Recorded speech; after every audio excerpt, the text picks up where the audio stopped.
Hello, Rachel. Hi, Ryan. How are you doing today? Pretty good. How are you? I'm excited. We have a big thing to discuss today on our podcast, but I'm even more excited that the Yumlings have all gathered around to hear us talk about it. Thank you so much, people, for tuning in. We call you Yumlings because we're the YumYumPodcast, the only Australian Babylon 5 podcast, even in hell. I checked down there. I went to hell, checked down there, and there's no Australian Babylon 5 podcast. There is an Australian Crusade podcast down there, which makes sense because boy oh boy is that show hellish. But no Australian Babylon 5 podcasts exist in hell or in our average day-to-day life. I've searched the galaxy, the multiverse is now hell. Next week I'm going to heaven to check if there's any up there, but we are the only ones that have the market cornered on that, and we are rewatching Babylon 5. We're reviewing it episode by episode, talking about what it's like to come back to it. Look at an episode again, look at one that you saw in the past and thought, that was an interesting piece of business, but how interesting would it be if I looked at it again and talked about it on a podcast? Now, Rachel, Yum Yum. Yes. Is a line of dialogue that you love so much. Could you please explain it to everyone who needs to know, which is all of them?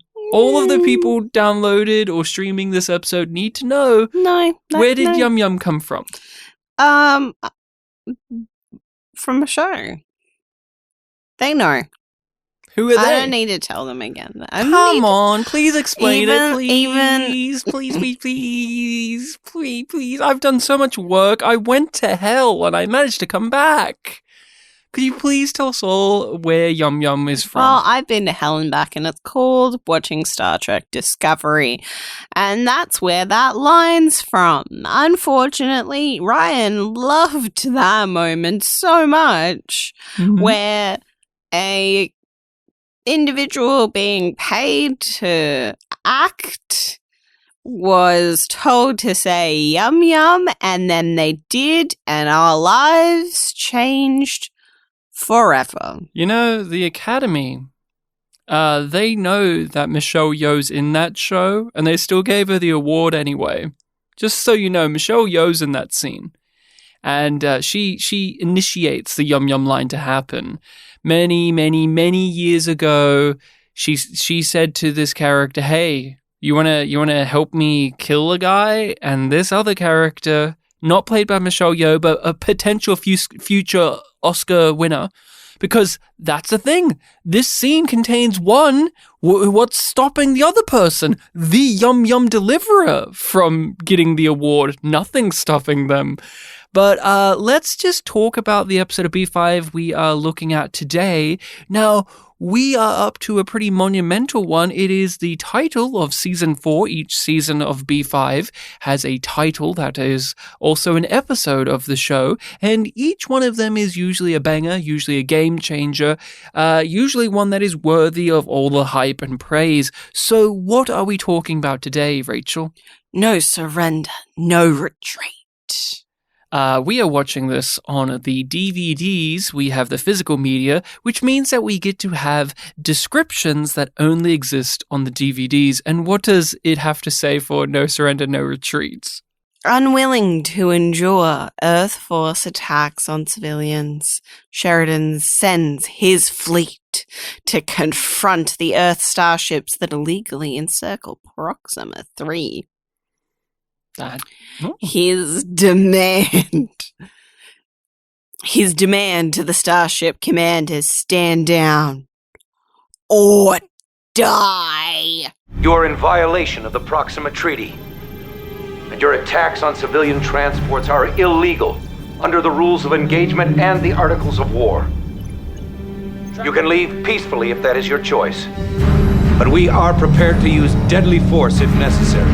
I think of No Surrender, No Retreat as not an individual episode, but just a piece of the arc overall. So when I think back to it, it's not one that has always individually leapt out, but it as a general piece of B5's lore has always jumped out to me. Like B5, we all talk about the Shadows and the Vorlons and the Centauri and all that, but the Earth conflict has always been there, and it's a major component of the series. And so this definitely has a high pedigree to it when it comes to that. Yeah, I always kind of feel like if smushing together the Earth arcs, including this episode, would kind of make for a better TV movie than most of the ones that we got.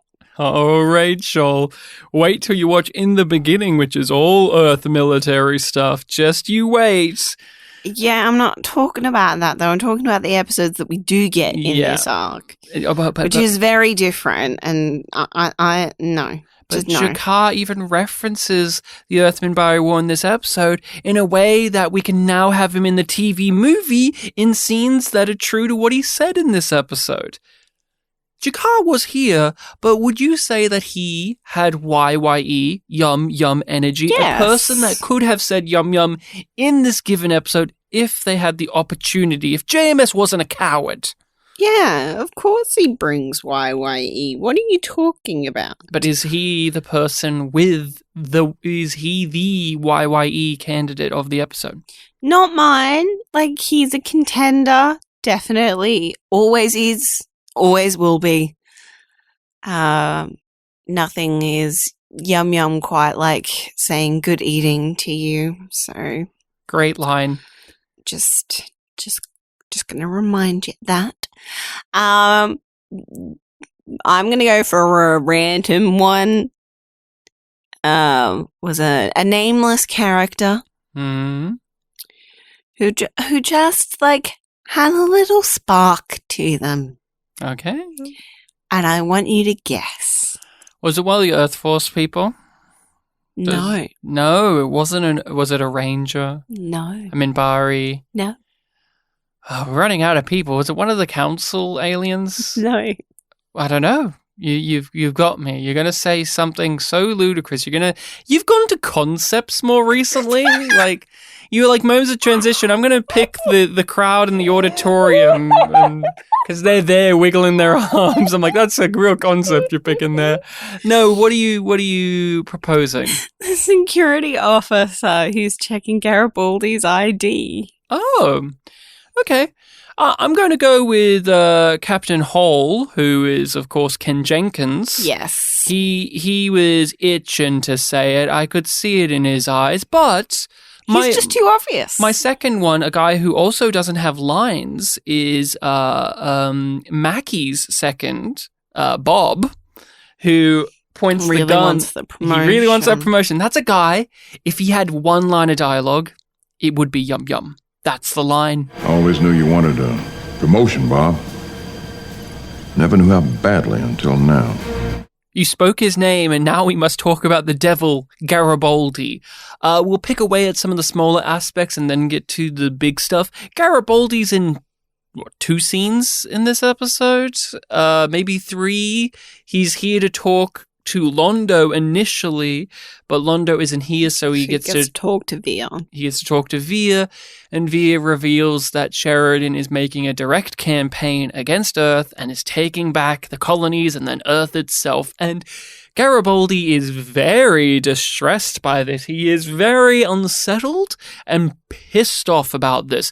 And there's the thrust of the conversation is him saying that he is all about taking back Earth, taking down the Clark government and regime, but he doesn't respect the way and appreciate or agree with how Sheridan is doing it, and that he is going to fight back for his people in his own way. And we don't necessarily know what that means, but we know that just from the tone of things and Veer's reaction, that this isn't a good thing. You want Garibaldi to see the merit in what Sheridan is doing because there's a clear line in the sand. We do. Yes, because there's a clear line in the sand that has been crossed by Earth, and it's time to punch him in the face and give him a black eye. We can't walk back. We can't walk it back. We can't turn away from this fight because they're attacking the defenseless now. Garibaldi is supposed to be about defending those people. He's had whole conversations about changing their lives and seeing their face and helping those who can't help themselves. And here Sheridan is doing that, but Garibaldi has problems with it. And what do you think about Garibaldi in this episode? Because he's only here for a small bit, but it is such a seminal moment for him that he decides to leave the station over this. So what are your thoughts overall? I am still angry at him. I am just annoyed by Garibaldi so much at this point in the season. And he's running off to Mars into the arms of that fuckwit Edgar's, and he's playing into what they want him to be, them being the cycle. And Besta specifically. But it all makes sense. It makes sense, especially like knowing what we know and having been on this journey many a time. But he still pisses me off. Yeah. Looking at it just from the ground level of what we've been experiencing with Garibaldi episode by episode right to this point, it's a logical progression of the story. But it definitely is still framed in a way where you are not sympathetic to Garibaldi. We've gone past that point of his story because at the beginning, it does play with that. It wants you to see things from his point of view. It wants you to see that there's a grain of truth in what he's spewing, even if he's doing it in a very volatile and hostile way. When he was complaining about Lorien, there was a point there that you could nod along going, yes, I totally see where you're coming from. There's always a grain or a seed that it sprouts from. But we're past that now. And the series is definitely leaning into making him an unsympathetic character, but still shrouding it in intrigue, so you want to follow him and see where this all leads to. Now, we know where it leads to, and so a moment like this has a different feel to it when you're revisiting it. And I've been enjoying, as have you to an extent, looking at Garibaldi being an absolute piss baby in season 4. And I actually really enjoyed this back and forth between Veer and him, where we get an insight into how Veer works and the obvious differences between Veer and Garibaldi. Two characters you never think to compare each other against, but both of them are, to an extent, the right-hand man of power. Yes, like Garibaldi is the right-hand man to the captain or the commander, and Veer is the right hand to Londo. And Veer talks about how even though he disagrees very heavily with Londo and he doesn't appreciate his choices, every once in a while Londo's right and Londo is correct. And so Veer has to, and he says this like it's his penance, he's like his job, to give him the benefit of the doubt. And Garibaldi rejects that notion. Yeah. He says, I'm not doing that. No. That's not right. And here's the tricky thing. I think that's where the grain of truth comes in when it comes to Garibaldi in this episode, because when Veer says that, I'm disappointed in Veer, honestly. It's just like, no, you're enabling a war criminal. Yeah, and it is... We know what Londo's done. He may be remorseful, but that doesn't mean that he is not accountable for his actions. He is the reason you are having nightmares about the actions you were forced to take because of the choices he made and choices that you helped enable in the first place. So when Garibaldi says, fuck that, I'm not about that, I reject that, I'm going to stand on my own 2 feet and follow through on what I believe, it makes complete sense because that's what his character really has been in season 4. And so having this awkward but also polite and hostile conversation between two characters who are on extremely different ends of the spectrum when it comes to loyalty or following someone that you don't agree with. It was actually really fascinating to see that on this watch because I've never really paid attention to this scene in this particular way. I've always noted it as, oh, this is how Garibaldi gets information. Oh, Veer is still having troubles about having killed a person. But all of that is great as well, but just looking at the heart of the conversation right there, the disagreement, the fundamental opposition, these two characters who we rarely see interact ever. Yeah, which is odd because they do match up with each other in those ways that you outlined before.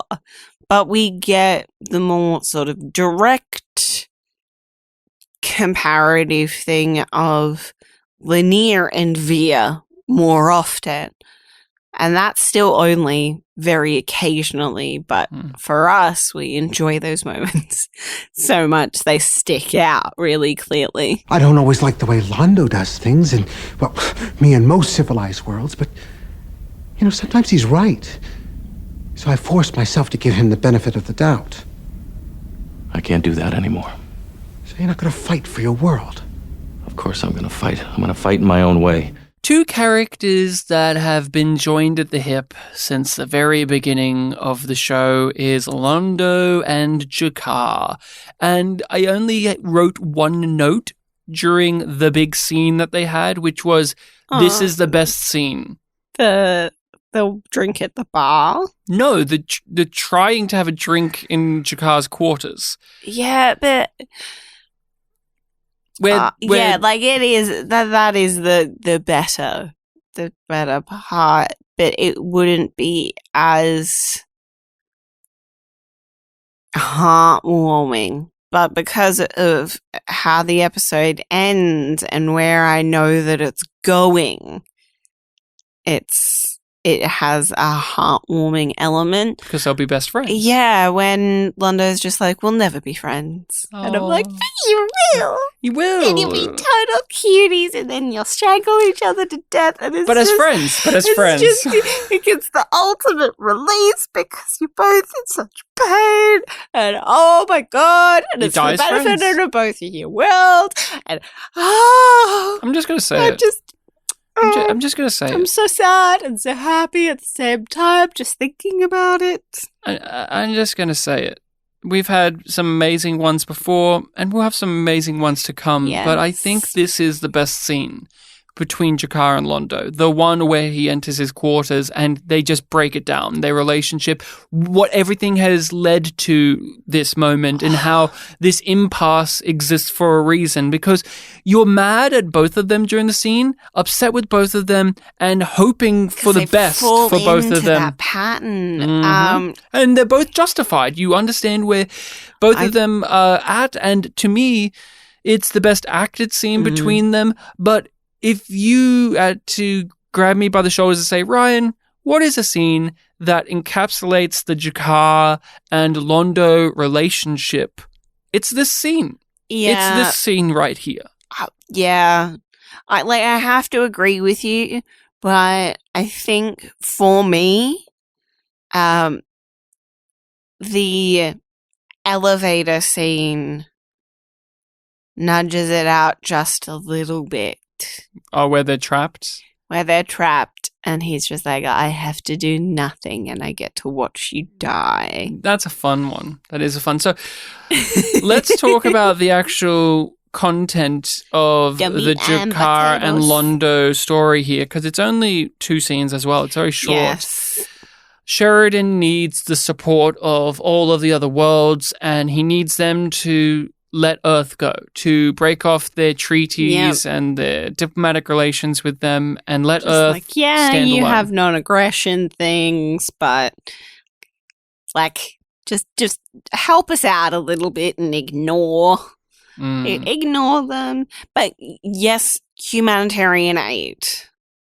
Yes, do that. Please get involved if it means that. If it means helping people. And Londo is very swayed by this. And so he makes a meeting with G'Kar to talk to him and to propose that they sign a joint statement backing Sheridan and his cause. And that will in turn hopefully sway all of the other powerful races, all of the others out there to fall in line with this as well. So if two people who were at war almost annihilated each other within the last year can agree on one thing in particular, then that means everything. And that's Londo's, that's his plan. That's what he decides. And he thinks that he can persuade G'Kar to do this because G'Kar's gone through all of these things that have made him this enlightened being, but he also really is there to almost wash his hands of a lot of the accountability that he has because he now Londo this, but also Londo then is it kind of makes up for those other things. Like Londo very much still has that idea of he can balance the scales. Right. And he thinks that if I now take accountability for for me, like everything's through the prism of me, then it's fine. It's better. It's better than it was. And that means it's good now, right? Just because I am now aware of how harmful my choices have been, that means you should in turn forgive me as well. And that's not how it works. So a large friction in the scene is the fact that Londo is so overcome with good intentions that he thinks that washes away all of the past and the current that these two have between them. Even though they were both like, we're just going to stay out of each other's lives. Mm-hmm. And Londo's breaking that treaty. Yeah, he is knocking at his door. He's pressing the button, and G'Kar knows it's him. You know it's an excellent scene when G'Kar is stiff, sitting down, and he just is playing with whoever is at that door. We know it's Londo, so does he. The doorbell rings, and he just lets it go for a bit, and then opens it up. Toying with Londo before we even start the scene. Establishing his control over the situation before it even fully begins, which is a very classic G'Kar move. He likes to know everything that's on the table and how he's going to play it out before he is even in the position to start with. Like, that's the degree of control that G'Kar classically wants. He wants all of the cards on the table to be known by him and for him to be the one dealing it out, because he's used to being in a position of power and control, and for information to be the most powerful tool in any battle that he goes into. He has some pride still within him, and that maintains through the end of the episode where, yes, he will do the right thing, but for the matter of himself and his pride, and just for the sake of being vindictive, I won't sign it on the same page. You know, you understand that, right? Yes, of course. And so, because all of those things you just mentioned, he had to strip away, he had to relinquish, he had to let go of, he had to let them be whipped out of him for the sake of Londo and for the sake of his own people. And so here he is in a moment where that's not necessary. And he, in this sequence, gives in to that attitude of, I don't have to do that. That's not owed. I'm not having to do that. But by the end of the episode, he knows better, and he does agree, and he does sign the thing, but he like, still has this little fuck you in there. He remembered the little kosh message that he got. Yes. But what a powerful scene. Basically, every line, every piece of direction, every piece of acting is a 10 out of 10. Everything can be analyzed within this so much. Every piece of back and forth with, oh, the chains aren't on the wall, the cleaning must have taken them, must be so upsetting, and how Londo wants to just argue back and they spur at each other. He wants to bite. Yes. And Jakari's baiting him. Right. And they fall back into those familiar patterns, how easy it is. And just that sentiment right there is such a just moving one, because you can apply that to the real world, whether it's you on a personal level, or you can expand it out to different cultures, different countries, different moments in time. And I just think, and obviously you can reflect that into the show itself, about how often we see characters unable to patch up their differences because they are stuck in a routine, in a pattern, in a history with one another, that it takes a whole series, like whole 5 seasons worth of development to get past. That's definitely totally unrelated to the Garibaldi conversation we were just having. Oh yeah, Garibaldi is going through a similar thing himself. Yes. No.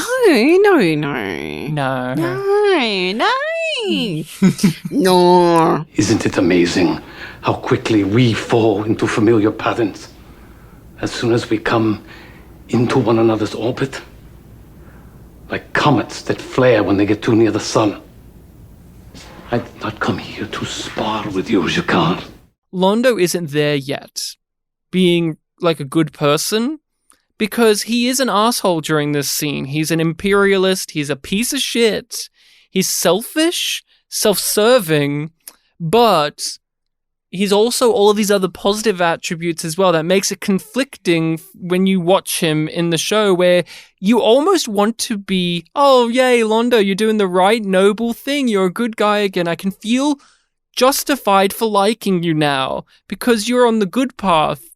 But Jakar points it out throughout the scene that your sorry means nothing. Like, your apology, he doesn't even say sorry, by the way. Just, that's an important thing to note. Like, you admiring me means less than your thanks. You coming here is an insult to me. You pointing out all of the traumas that's happened to you within the last year is completely innocuous in comparison to the things that I've had to go through, things that you put me through, you specifically. I know that you started this all. This is your fault. Leave me alone. And I mean, how do you feel about just that in general, though? When it comes to Londo, we've talked about like his intentions in the scene, what he's wanting to do, but on that level of just as a viewer, you're wanting to, I imagine, be at a place where you feel okay liking a character that has done such horrible things. Yeah, but yes and no, I guess, is my semi-answer to that. Because, yeah, I do want to feel okay liking Londo, but Londo lives and breathes and is just such a showcase of a character in the grey. So I never feel great about liking him, even on a rewatch, but I never feel guilty for liking him either, because when he's at his worst, I'm still afraid for him. I still care for him.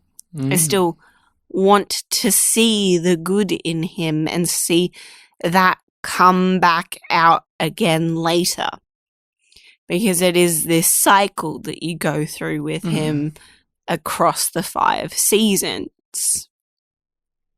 And this exists because we knew what he was like we rooted for him, we cared for him, and we've seen him become this bad person. Something that was always within him, but we saw it come out. He was always a bad person. He just got the opportunity to make really powerful bad decisions. And then it's on the flip side. He was always also a good person, and he always had the opportunities to do good things, and he didn't always do them. And he forgot that he could do them, and that's him here. He admits to that he is a patriot. He's trying to do this all for the sake of his people, but in the end, he was the enemy. He was the person that almost destroyed not just one society, but two in the whole entire thing. Like, he almost destroyed 2 planets. And he's saying, well, if I was the enemy at one time, like, how can I trust my own abilities when I thought I was doing the right thing, when I thought I was being a good person? And I just bring this up because when I say guilty, like, I mean in the sense of, at least for my viewership, of, like, when I watch it, I know that he's bad and he's done all of these things, and I feel guilty in the sense of liking him because it's more about, is the series justifying making this a character that I should still feel some warm feelings towards and even dare root to become a good person and save the day? We talked about this heavily with Star Trek Discovery, where one of the main characters, the Michelle Yeoh character, Empress Georgiou, was also a mass murderer, genocidal fascist, and they gave her a redemption arc, and they ended her story, and everyone cheered to her memory and said she was great. And it was very distressing that they were doing that, because she was a fascist. She was all of these horrible things. And we could say the same about Londo. Like, he's all these horrible things, but I'm not really that distressed about the series playing around with his morality, his soul, his regrets, and potential redemption, because we've built up to it. We knew what he was like before. We had it before. And the thing is, the series, as well as the characters within it, like G'Kar in this, is keeping him accountable for what he is. It's never forgetting what he has done and why he has done it. And so when he has that moment here of actual acknowledgement of how fucked up he has been, it's a sigh of relief for me, the viewer, because finally we're getting into the part of the show where he is acknowledging the fact that he has ruined so much for everyone around him. It's like in Breaking Bad when you get to a certain point where it's just clear that it's about Walter White's ego, but he's refusing to admit that. And so when he finally admits that it was for him, you take a sigh of relief and go, fucking finally. It's just like, oh my God, I understand. But how? Like, you've done so much to stop yourself from seeing that truth. Londo calls back to a moment where peace could have been a thing, the drink at the bar. He tries to offer this moment again as an olive branch, and I think it's on point very much for a character who has a nostalgic rose-tinted look of the past and is always trying to chase to the good old days when things were great or things were on the precipice of greatness, that even here when he's trying to step away from that kind of behavior, he still falls into it by trying to make a moment of what could have been greatness happen again. And G'Kar refuses it. He pours it back into the bottle and just sits there and goes back to writing until Londo leaves. I think that was another it's tricky because the scene at the bar was arguably one of the best scenes in The Coming of Shadows, right? That's like one of the greats. And it's always like a dangerous thing to have a callback and a little almost recreation of one of the greatest scenes you've put in the show already. But they do it here, and it's pulled off because it isn't the same, and it isn't so overtly winking and so fucking proud of itself that it's calling back to that moment. And the context is different as well. Because while I do not know who the enemy is any longer, I do know who my friends are, and that I have not done as well by them as I should. I hope to change that. I hope to do better. No Surrender, No Retreat is a very hectic episode. The pacing is unstoppable. It is just plowing forward. We have lots of visuals happening. As mentioned, Michael Veha is really going full force with his direction here, and the cinematography is just in full swing. So when we have a scene like this, it stands out all the more because it's just two characters talking, and all of that flash, all of that panache that makes the prepping for war or the battle sequences themselves, or you surrender, no, you surrender stuff, dramatically enriching to watch. All of that stuff is put to the side for a scene of two people who have a real history together to confront each other. It just makes it memorable. Like, this is one of the scenes I remember the most when it comes to these two.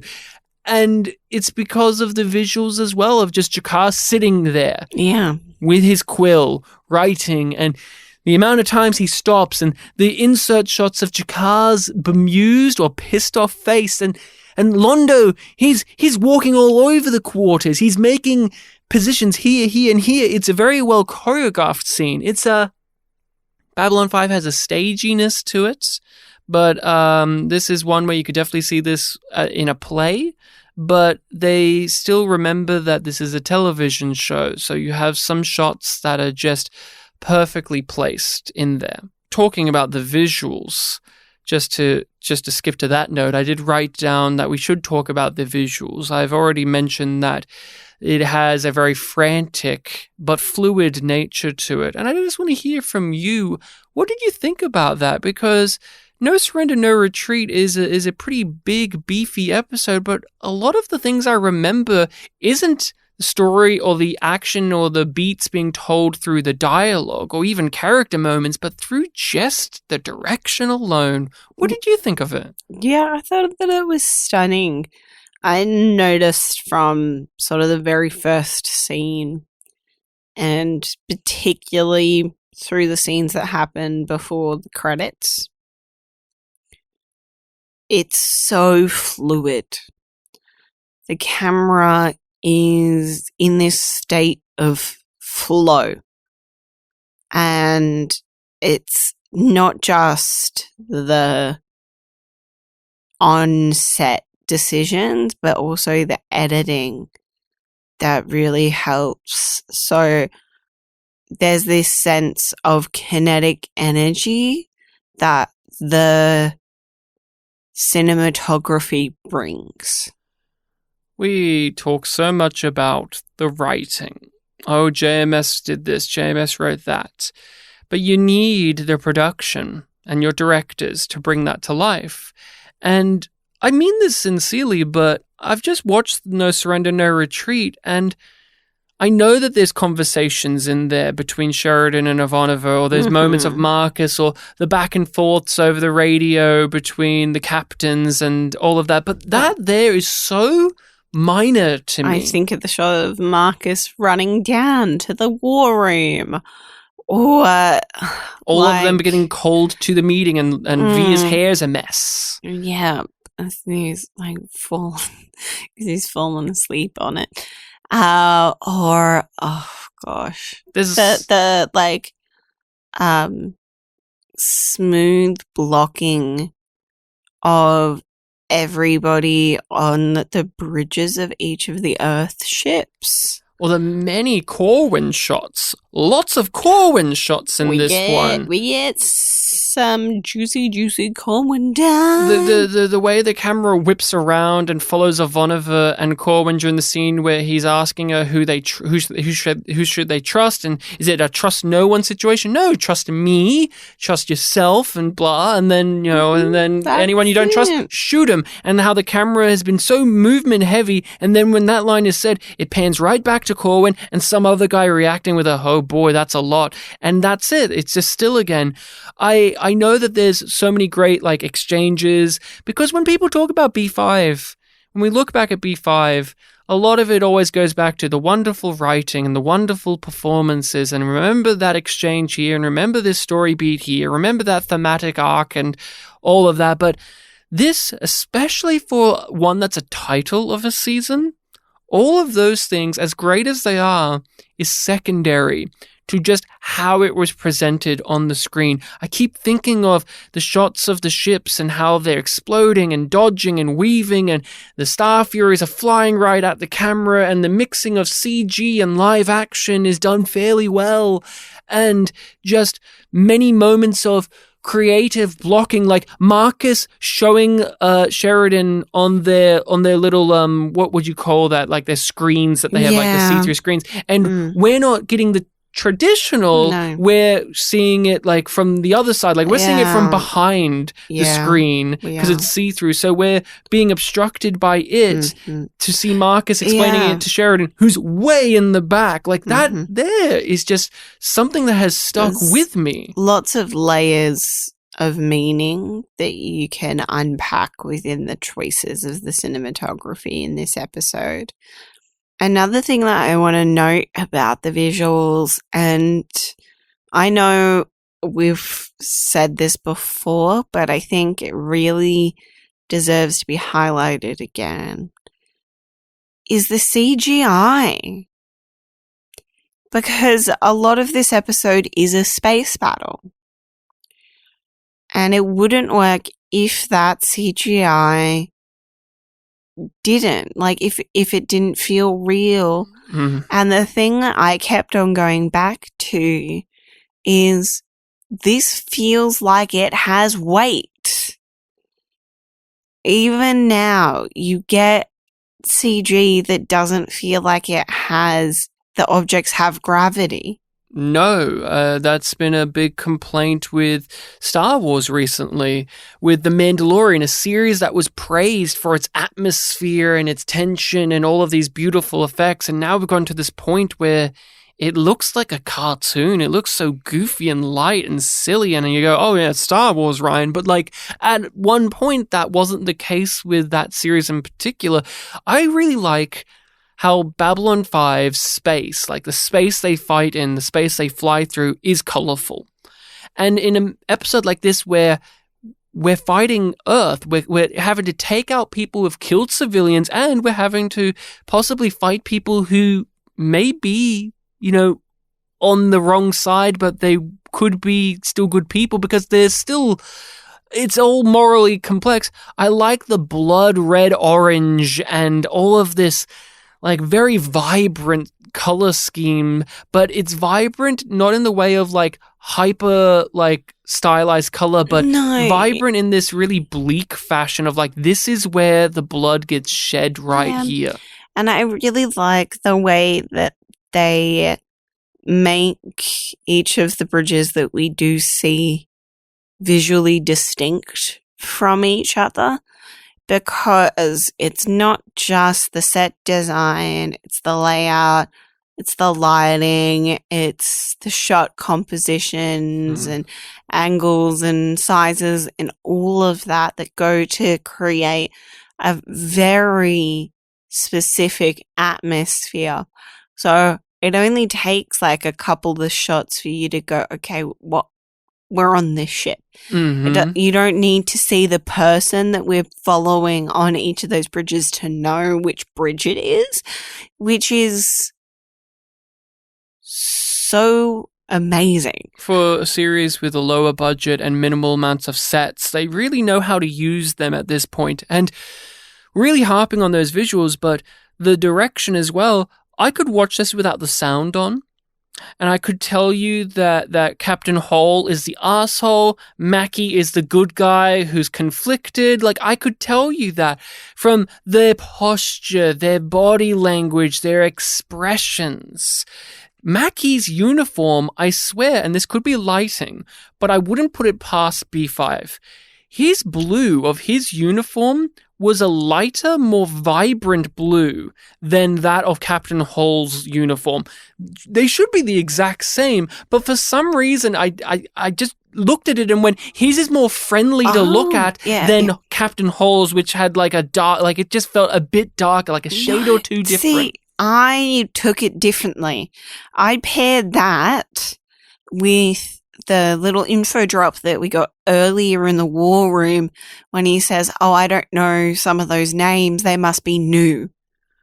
So I took it as Hall has that kind of uniform because he's newer to the position and newer because he's in Clark's pocket. Yeah. Rather than Mackie, who's old school. So he has like an older looking uniform. Yeah, which means that it could be like a lighter faded, but... Yeah, like I just made that up in my head for whatever reason. But just to talk about it again, you could turn the sound off and just that choice alone, whether it's because of the practicality of what you said, or it's matter of lighting, or maybe it's just a costume mistake, or maybe Mackie's costume is a newer one and that one for Captain Hall's an older one, like whatever the case may be, it still said to me, oh, that one's a good guy. That one's a bad guy. Good guy. Bad guy. Trust him. Don't trust him. This is so silly, but I'm going to give away a bit of my spotlight conversation here because we're going to talk about Ken Jenkins, of course. But one of my favorite pieces of acting from Ken Jenkins, and this is in line with the conversation, is when he presses that button on his chair to communicate back. He's so cocky and confident. Yeah. And he presses it with this absolute assuredness. The way he did that still told me this guy's a piece of shit. But the way Mackie did it, the way he would lean in and he would kind of lean forward and has this posture of like I'm open to this communication. But he's leaning forward in a way that says, I'm here. The body language. I'm talking. Yeah. Told me that this is guy with like He's assured of himself, but he is like a proper person. Confidence, not arrogance. Back at the academy, you used to pose moral conflicts for us as part of our training. You said that soldiers aren't machines. They have to think. They have to decide if an order is moral or not. But what does your conscience tell you? What I think is really tricky about No Surrender, No Retreat when it comes to this, and I love the episode, but I just find it so... Sheridan is such a Boy Scout, even now when he's kicking their teeth in, because it's not like they kill any of the ships on purpose. No. It's accidental. Or be destroyed. Yeah. It's just like... That White Star crashed into it because it got shot and then it spun out of control. Like, it's still afraid to throw the mud and the blood and the dirt onto Sheridan, even though it's promising that it is. And I think that's just, I don't know, I find that just such a tricky ground to walk because you don't want your main character to be such an asshole. But at the same time, I do grit my teeth a little and pull my hair out a tad in this episode with how Boy Scouty and gentlemanly, and he's phoning them up and telling them like, I'm not gonna shoot you, like I'm a good boy. And there's this moment at the end where it's like, he knows that these people have committed war crimes and he's going to trust them to hand themselves back in. He's going to let them take their ship, which is a weapon, which is a piece of technology, to go back and get repaired and go back into the Clark fleet because no matter what, guys, we'll win in the end and you'll get tried later. I just think that's just one of those things where it's idealistic, not from just Sheridan, but I think of JMS because we know that this doesn't come to bite him in the ass all that much. No, it doesn't. This is the difference between Battlestar Galactica and Babylon 5. Battlestar is way more cynical about this. Oh, yes, it is. And Babylon 5, for a show that can be labeled as very cynical and pessimistic, this is one of those aspects that I feel about the Earth Civil War is JMS hopes for the best when it comes to this. Like, it really is, if we take out the bad guy, people will vote for the right thing because they now know that was bad. Now, I think there's some critiques that people make online or in the modern age where it's easy to kind of give your thumbs down and take down some points on a show because of something like this. And I understand that. And that's why some shows like Battlestar Galactica were really popular when they came out, because it was so unflinchingly bleak and didn't compromise in that way.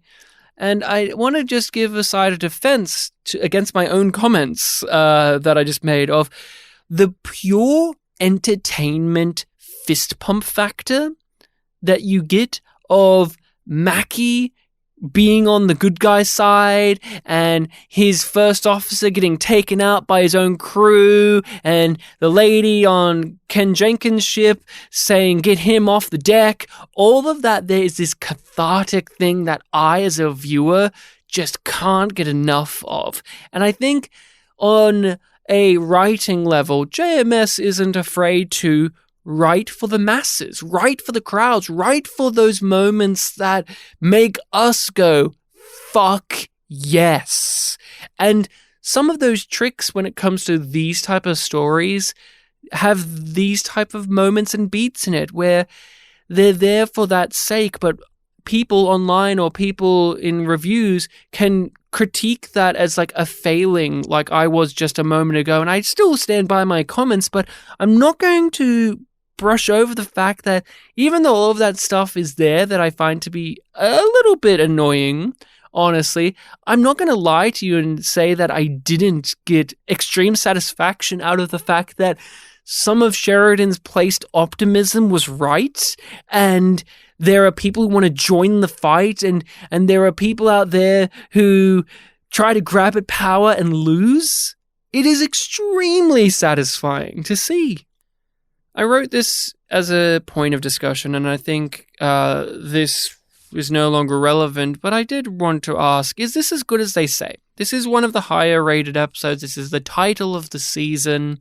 Is this as good as they say? This is also one that is brought up a lot from the fan base and people when talking about B5. No Surrender, No Retreat. That's one of the greats. That's a great episode. It's so important to the show.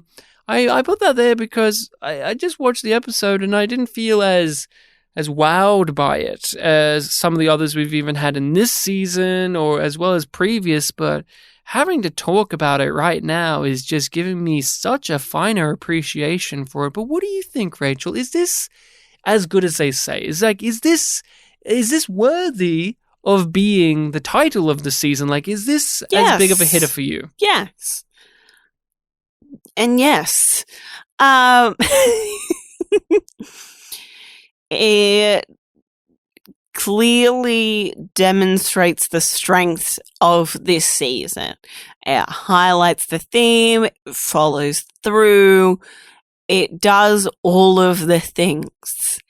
It's the heart of this season. Hey, I don't like the idea any more than you do. But either we commit ourselves to this completely or we don't do it. Once we pull the first trigger, we can't hesitate to pull the next one, because they sure won't. Well, once we're in, we're in. No surrender, no retreat. Let's talk about the actor who appeared in this episode. Let's turn on our spotlight, the section where we do talk about somebody who was in the episode. We go over their performance, their career, and any interesting facts we've learned about them. Ken Jenkins is the man to talk about, and he played Captain Hall in this. And I've done a bunch of the talking. I just want to know from you, I mean, we're both big Scrubs fans. You obviously saw Scrubs before B5. I just want to ask you straight up, is it distracting for you to see Dr. Kelso, Ken Jenkins, in this episode? Is it? Yes. Does it take away from what he's doing as an actor? A little bit. Like, it gets less each time, because each time I watch it, I'm further away from Scrubs, and I'm more familiar with the show and the episode and this character, so it gets less each time. I've always forgotten that he was here until he shows up. I'm like, oh yeah, Dr. Kelso. But here's the truth of it. I don't care that he's Dr. Kelso in relation to Babylon 5. Whenever I watch the episode, I get angry at him because of the character he is. I love Dr. Kelso. He's my favorite character in Scrubs. Okay? Laying that out there. So this is the highest of praise that Ken Jenkins in this episode plays one of the fucking most shitty, fucking annoying pieces of Earth Force garbage we've had in the show, where I just look past him being Dr. Kelso and see him as this mean mugging piece of shit that I hate. And when I say hate, I mean in the way that I'm supposed to. And I delight in his performance. I think he's a great actor. I really love him here. He was doing some amazing work. He played an antagonist who wasn't crazy and wasn't an idiot either. He played a guy who is clearly wrong, clearly on the bad guy's side, but I wouldn't say he played it as just evil man. He didn't just play it as bad guy. He didn't need a big scar on his face and be called Ari Benzane because he's insane. He didn't need an evil villain voice. All you need is Ken Jenkins, who's a little guy, just to just have that scowl on his face and that hoarse voice of his. And I never thought for a second that this guy wasn't a soldier. I thought, this guy's a fucking soldier, man. And so, to me, he gives a fantastic performance that I do think, like many like you, overlook because, I'm not saying you're overlooking, but it does get overlooked because he's known for being in a specific comedy show.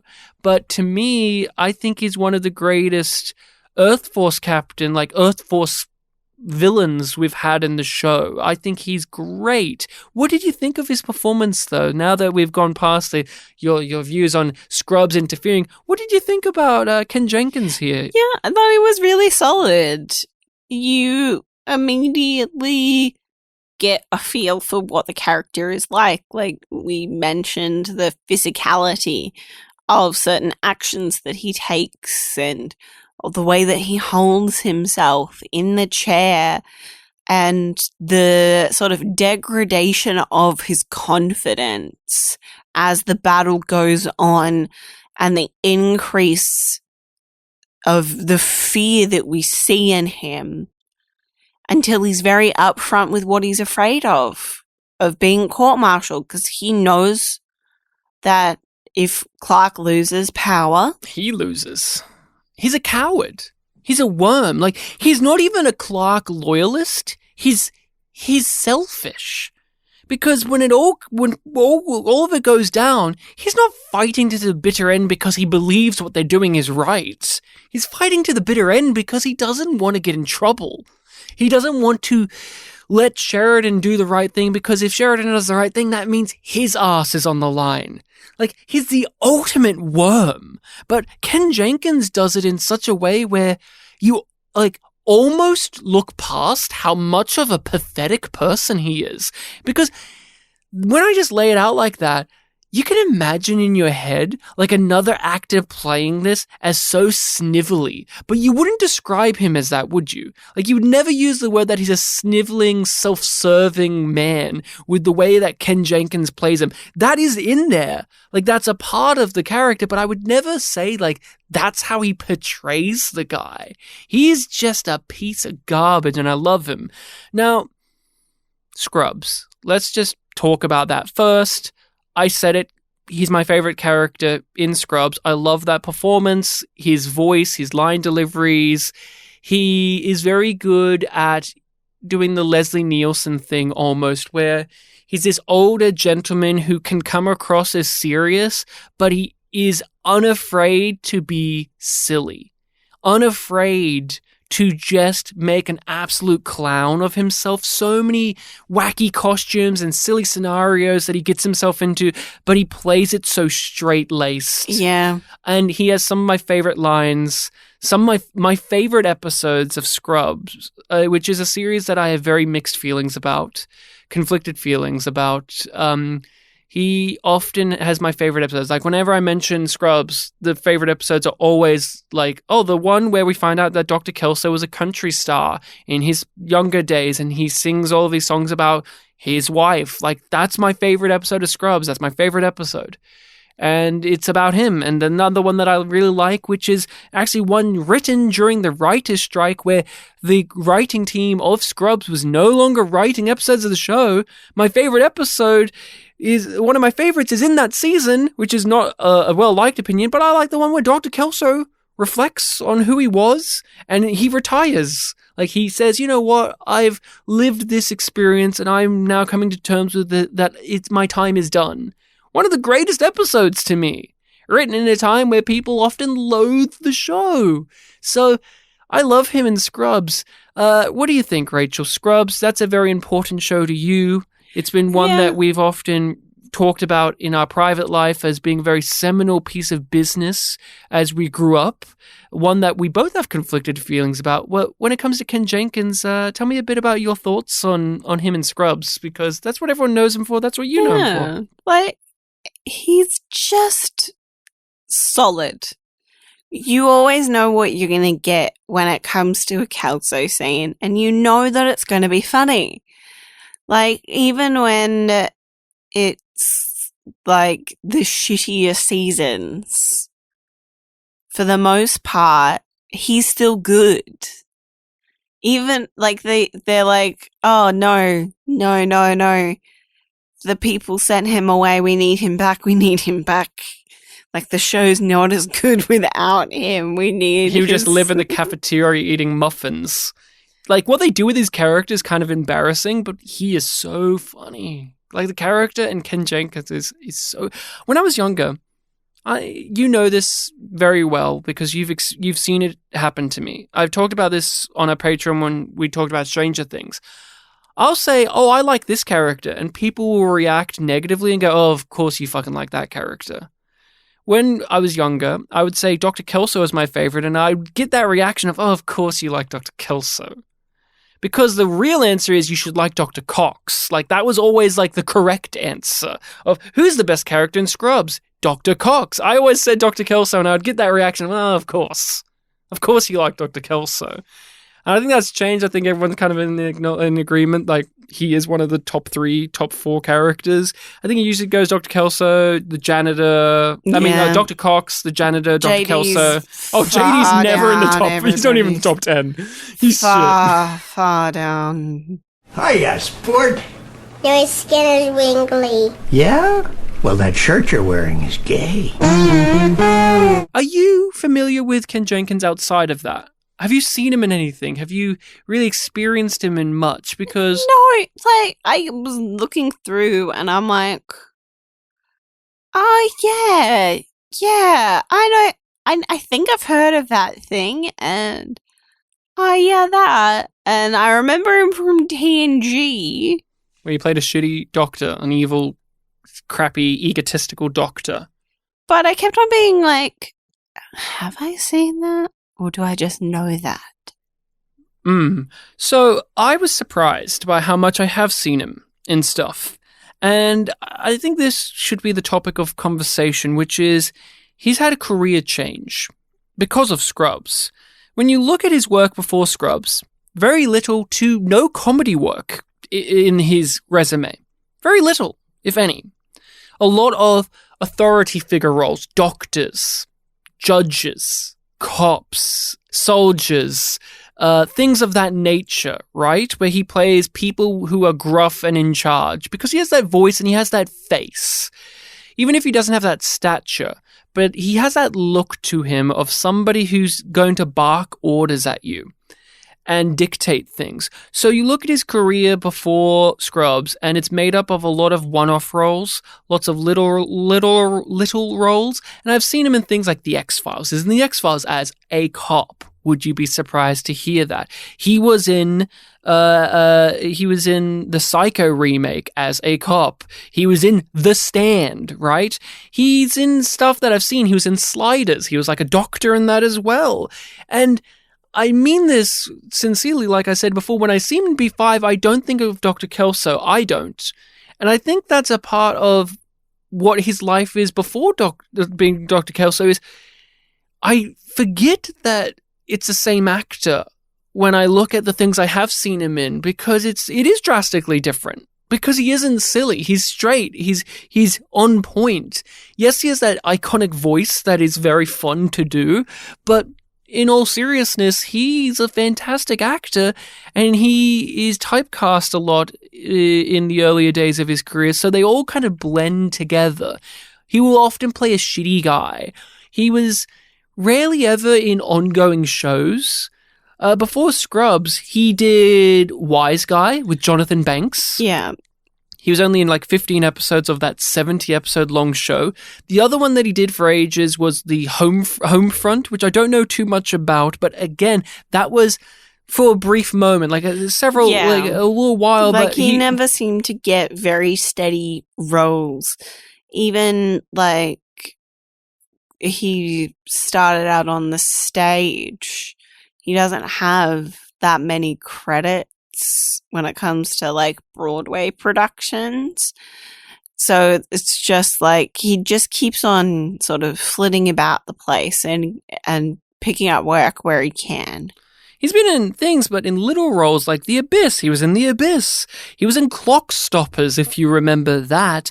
But definitely, even after Scrubs, he seems to have retired from, at least stopped television and film acting in 2019, which I don't know if that means he stopped officially or, the world and what we went through after 2019 means he's stopped, especially because he's older. He's 82, I do believe. But even after Scrubs, it's not like he went straight into doing nothing but comedies either. He still went back to what he used to do anyway, being the other big comedy thing he did of note, which I do remember, is Cougar Town, where he he did a similar thing there where he's a goofy guy. You look at his IMDb picture, it's this ludicrous picture. It's from Cougar Town. And other than that, he appeared in the series of Unfortunate Events, but it wasn't like he was a silly, goofy role there. He was just a guy. I just don't know. I think Scrubs was like this weird outlet that no one had discovered before, which is this guy is very funny and we can do funny things with him.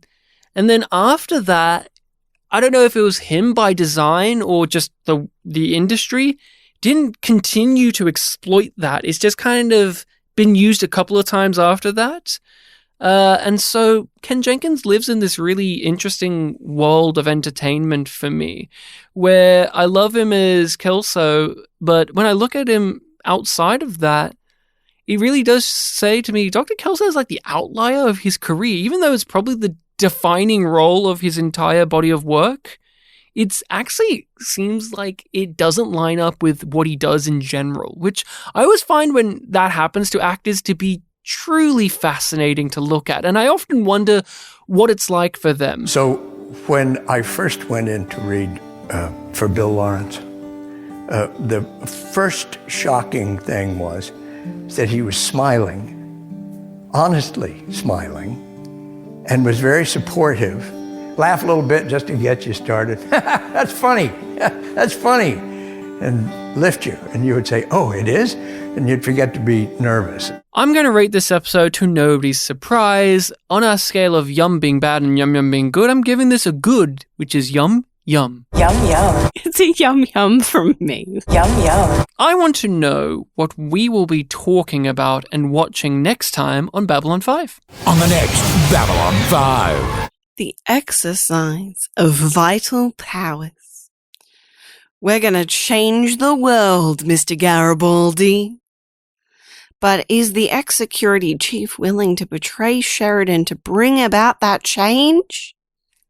Probably. Franklin learns why Sheridan wants to revive the crypto-sleeping telepaths, which was acknowledged in this episode. Funny because that's actually a spoiler for that episode, because in the next episode we don't even find, I guess we kind of find that out. We find out that he's following up on what Sheridan asked him in this episode, but he has a he has a video call conversation that horrifies him to the core that does kind of point to what, you know what, I'm going to say that's a little bit of a spoily thing, but whatever, it doesn't matter. What matters is you follow us on our social media of choice, whatever one you want to use or do use. You can find us on there under YumYumPod or YumYumPodcast. We have a Patreon where you could pay us some of your money for some bonus exclusive content out there. We have so many things on there. We are talking about the Alien movie franchise. We give our thoughts on things ranging from the Orville, ranging from episodes of Star Trek, the best and worst rated ones. And we've talked about the seminal series, when I say seminal to me, but in general overlooked series, Space Above and Beyond. And currently we're going through watching for the first ever time, The Expanse. So come on over to the Patreon and you can get all of that right now. Hook it up into your veins and get the full Yum Yum treatment. Rachel, if people want to contact us directly, where can they do so? Well, if they're signed up to the Patreon, they can just message us on the group Discord. But if you're not part of that, then I suppose you'll just have to message us on one of those socials. But the one that Ryan wanted me to say was you can email us at yumyumpod@gmail.com. That is all. Please make sure to watch that next episode for the next episode's discussion, as well as share us around to all your friends, enemies, lovers, haters. Jakar was too busy being a sook in this episode to say it. Too busy drinking. Yeah, he was getting his drink on to say, he was too busy doing that to say the wonderful line. Ooh, and tap his chest and say, "Good evening to you." Good evening to you, Ryan. Oh, yes.